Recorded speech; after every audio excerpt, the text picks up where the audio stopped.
يا ترى جمهور الحمراء هيشجع صن داونز اللي خرجوا من نصف نهائي دوري ابطال افريقيا وكان بيعلم عليه بالخمسات على جفاه كل مرة، والمرات اللي بدأ يفوز عليهم الاهلي لما جاب مدربهم سرقوا منهم وسرق منهم لعيبة؟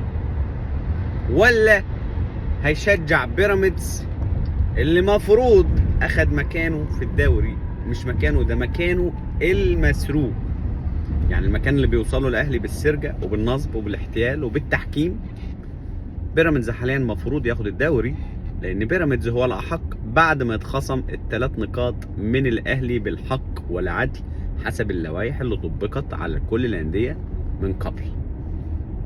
هل جمهور الحمراء هيشجع دول ولا دول؟ ولا جمهور الحمراء هيقعد كده يعني محايد، ياخد ارض محايده؟ عايزين نعرف بس جمهور الحمراء هيشجع مين النهارده، عشان يعني ايه نعرف هو في اي اتجاه رايح. معروف ان جمهور الحمراء هيرد ويقول وانت يا زمالك فرحانين ليه؟ ما هو بيراميدز اخد مكانكم. يا حبيبي بيراميدز ما خدش مكاننا، بيراميدز اخد المكان اللي انت بتسرقه في الدوري والمكان اللي انت بتسرقه في افريقيا. بيراميدز حاليا في نهائي افريقيا، انت مش واخد بالك؟ بيراميدز في نهائي افريقيا، ده المكان اللي انت بتسرقه كل سنه بالمجاملات في الدوري المحلي اللي بيأجلوا لك بالشهر وبالشهرين ومسانده من كل اتجاه وفلوس ورعايه وبتاع، فبتقدر توصل لنهائي افريقيا لان الحكام برضو بيشتغلوا في افريقيا بالفلوس. وكمان انت الدوري بتبقى مريح بالشهر وبالشهرين وبال90 يوم، فبتقدر تنافس الانديه في افريقيا يا عيني بتلعب كل 3 ايام وكل يومين، فبتوصل انت للنهائي وبتسرق المكان ده. بيراميدز وصل للمكان ده بدون تأجيلات في الدوري، بيراميدز وصل للمكان ده بدون تعريض تحكيمي، بيراميدز وصل للمكان ده بدون ما يشتري مدربين سرقة ويسرقهم من انديتهم.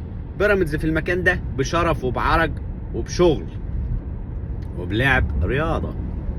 بيراميدز اخد المكان اللي انت بتسرقه في افريقيا. بيراميدز مفروض احق بالدوري، ولما يتخصم 3 نقاط مفروض بيراميدز ياخد الدوري بالحق وبالعدل وباللوائح اللي اتطبقت على كل الانديه. بيراميدز اخد الدوري مفروض يعني تكنيكالي بالمكان اللي انت بتسرقه وبتوصل له كل سنه بالسرقه وبالتحكيم المصري المعروف لغايه اخر مباراه والظلم التحكيمي المعروف ضد الزمالك طول الموسم. بيراميدز وصل لنهائي الدوري واخد الدوري، نهاية اخر مباراة في الدوري واخد الدوري بالحق وبالعدل وبالشرف. الدوري اللي انت بتوصل له بالتعريص وبالكذب وبالمجاملات وبتغيير اللوائح وبالتدليس وبالاعلام. بيراميدز وصل المكانين دول بعرقه وبمجهوده وبلعبه. المكانين دول كنت انت بتوصل ليهم بالتعريص وبالتحكيم بالمجاملات بالتأجيل بالشغل الشمال كله بتدمير الانديه ومجالسها بسرقه مدربينها. حتى في افريقيا كنت بتسرق المدربين بلعبتهم وتقول لي اصل ده شطاره. ده مش شطاره، دي كباري، والفيفا محرماها اساسا حاليا وطلعت عليها عقوبات.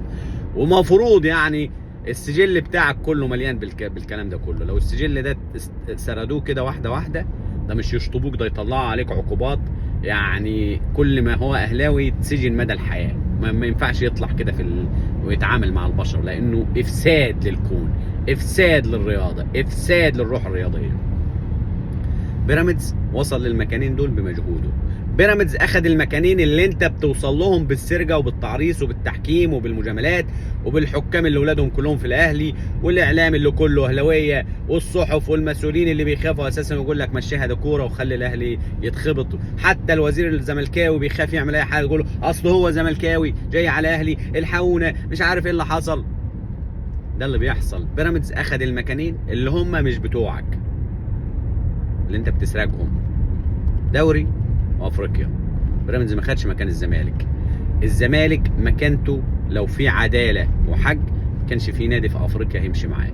الكلام ده حصل لغايه قبل سنه 2000، وفعلا ما كانش في نادي ماشي معاه لغايه لما طلعت انت بحقدك وبغلك وبوسختك وبقذرتك وبشغلك الشمال كله تسرق.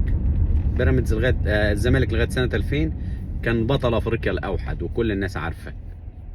بطل الدوري وكل الناس عارفه، بطل كل المباريات والبطولات وكل الناس عارفه، وبالحق وبالعدل وباللعب على فكره. لا هو كان باهداف تتلغي، ولا شغل تحكيمي، ولا ينتش لعيبه، ولا يسرق مدربين، ولا يعمل الشغل اللي انت بتعمله كله ده، ولا يدمر مجالس ومجالسك كلها عليها مخالفات، ولا عمره تطبق عليك الدنيا ولا اللوائح ولا القوانين. قال لك اصل ده الاهلي واجهتنا وكرامتنا والكلمتين اللي الناس عارفينهم دول. عموما بيراميدز اخد المكان اللي انت بتوصل له بالسرقه، ما خدش المكان بتاعنا.